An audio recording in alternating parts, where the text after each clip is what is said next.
মধ্যে তুই কোন গোপন সত্যিকে চেপে রেখেছিস? তোমার কাছে কি আড়াল করবো মা, তুমি তো সবই জানো।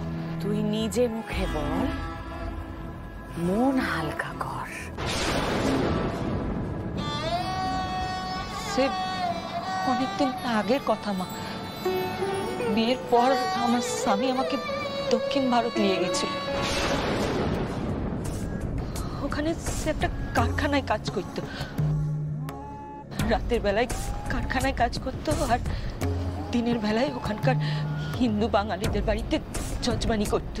সে ঠিক আছে, কিন্তু সবার আগে তুই বল, পারুলকে পেলে কোথায়? বলছি মা, বলছি।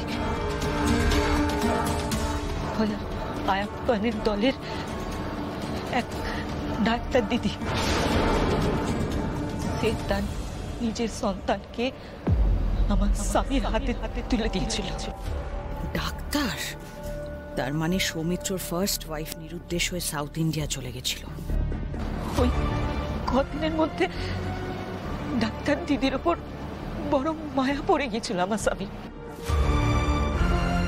তাই ডাক্তার দিদির কথা আর ফেলতে পারিল।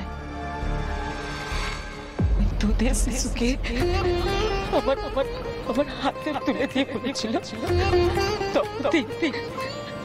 আজ থেকে ওকে ওকে নিজের সন্তানের মতো মানুষ করো।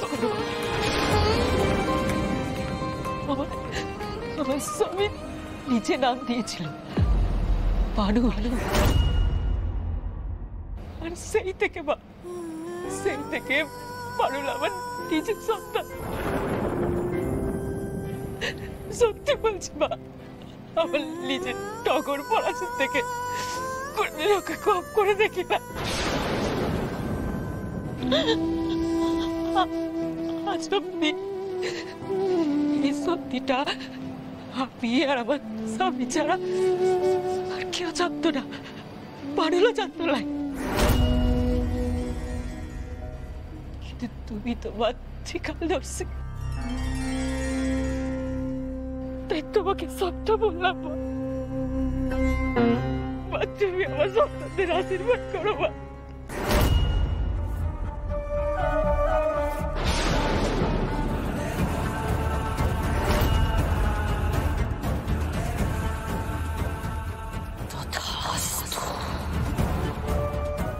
মঙ্গল তো এবার আমি করবই তোমার, পারুল।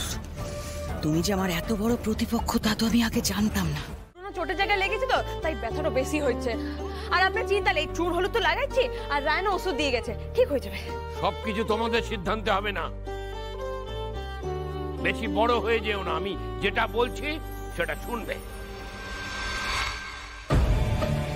যত আদিক্ষেতা, পায়ে যেন আর কারো লাগে না। শুকনো জমিতে আছাড় খেয়ে পড়েছে বলে গোটা বাড়িকে একেবারে মাথায় তুলে রেখেছে। এই বাবা যদি না থাকতেন না, তোমার বারবারন তো আমি একেবারে ঘুচিয়ে দিতাম।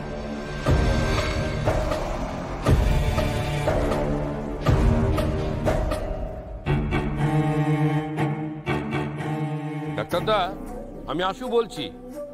হ্যাঁ, আসলে আমার নাতনি ওই ইউনিভার্সিটিতে গিয়ে একটু পড়ে গিয়ে চোট পেয়েছে পায়ে। তুমি একটু বাড়িতে এসে দেখে যেতে পারবে? দাদু, আপনার ওপর সময় অসময় আমার রাগ হয়, অভিমানও হয়, কিন্তু কোথাও গিয়ে আমি ঠিক জানি আপনি এই বাড়িতে আমার সবচেয়ে বড় খুঁটি। এই শহরে আমার লড়াই করার সবচেয়ে বড় শক্তি আপনি। আপনি আমাকে ঠাঁই দিয়েছেন, জীবনের নতুন উদ্দেশ্য দিয়েছেন, চরম বিপদেও ভরসা দিয়েছেন। আপনার কাছে আমি সারা জীবন কৃতজ্ঞ থাকবো দাদু।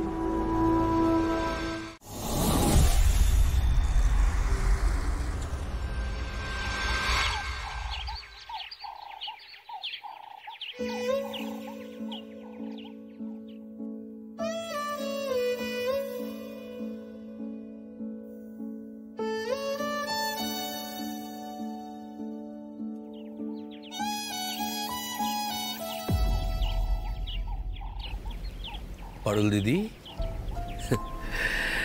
এত সকালবেলায় এখানে বসে পড়ছিস?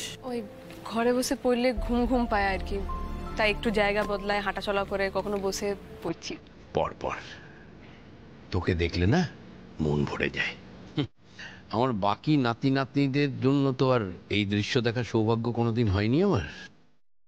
তুই আসার ফলে ভোরবেলা দেবী সরস্বতী জেগে ওঠেন আমার বাড়িতে। দেখে যাক, পা কেমন আছে তোর? ও ঠিক আছে দাদু, এখন অনেকটাই ভালো। ডাক্তার দাদাও তো বললো ভয়ের কিছু নেই।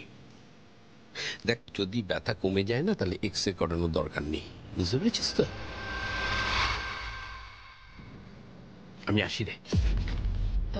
আপনি কি মর্নিং ওয়াকে যাচ্ছেন? হ্যাঁ রে, যাই, একটু ঘুরে আছি। কদিন ধরে না বৃষ্টি বাদলার জন্য একদমই যাওয়াটা হচ্ছে না, বুঝেছিস?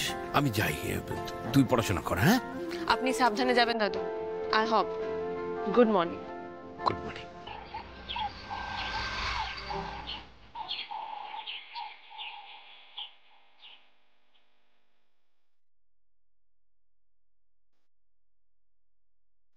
কি ব্যাপার, তুমি এত ভোরবেলায়? তা কোথায় হুজ্জতি করতে যাওয়া হচ্ছে একটু শুনি। না, সারা বাড়ি ঘুরে ঘুম কাটিয়ে পড়তে বসবো তারপর। হ্যাঁ, কি বললে? পড়তে কেন? আমি কি পড়তে বসতে পারি না? আমাকে এক্সাম নেই নাকি?